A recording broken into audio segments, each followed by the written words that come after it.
पटना के बाद क्राइम में सेकंड नंबर पे अगर कोई आया है तो वो नागपुर शहर आया हुआ है। यहाँ पर क्राइम हो रहे हैं, यहाँ पर बड़ी बड़ी घटनाएं हो रही है, वारदातें हो रही है, बलात्कार जैसी घटनाएं भी बढ़ चुकी है। क्यों? क्योंकि बेरोजगारी बड़े पैमाने पे बढ़ चुकी है। इसी वजह से हम जो पृथक विदर्भ राज्य की मांग कर रहे हैं, ये मांग को जायज़ ठहराते हुए अब ये युवकों ने पृथक विदर्भ राज्य के आंदोलन में सक्रिय होना पड़ेगा। नहीं तो करा कष्ट खा उष्ट न मना महाराष्ट्र ये आप करते रहेंगे।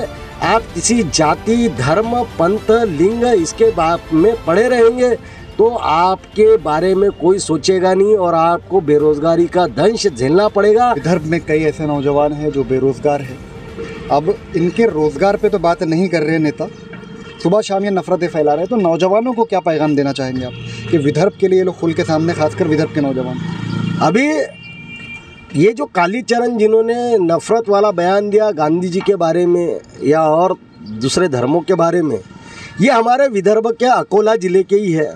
और यहाँ पर इन्होंने कभी भी, इससे पहले भी इनको मार के भगाया जा चुका है वहाँ से, अकोला से।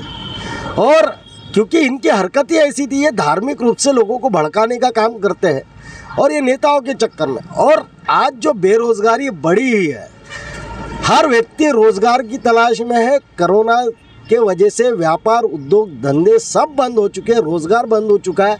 और अभी भी आप देखते हैं क्या व्यापार पूरी तरह से खुला नहीं है। कोरोना अभी जो ओमिक्रॉन का जो डर चल रहा है, उस वजह से फिर से कब लॉकडाउन लगेगा और कब रोजगार जाएगा ये कोई बता नहीं सकता। और विदर्भ में बेरोजगारी बड़े पैमाने पे है, इसको नज़रअंदाज किया नहीं जा सकता।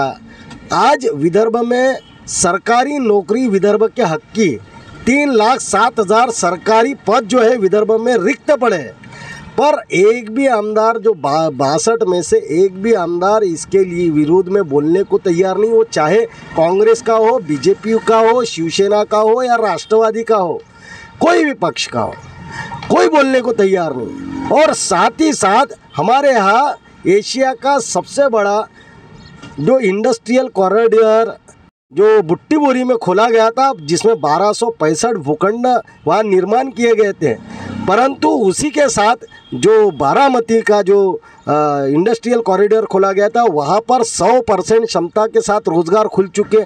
और यहाँ पर सिर्फ रोज़गार 300 के आसपास के कारखाने आए हुए, और बाकी अभी तक जो भूखंड है वो अभी भी 900 के ऊपर के भूखंड खाली पड़े हुए। तो ये हमारे लिए कितनी शर्मनाक बात है। मिहान, जिसके ऊपर बीजेपी ने, कांग्रेस ने कहा था कि मिहान अगर चालू होता है तो यहाँ 50,000 लोगों को रोज़गार मिलेगा, लाखों लोगों को प्रत्यक्ष अप्रत्यक्ष रूप से उसका फ़ायदा होने वाला है। परंतु आज आप मिहान की भी परिस्थिति देखते हैं तो वो उसमें भी रोज़गार की स्थिति नगण्य है।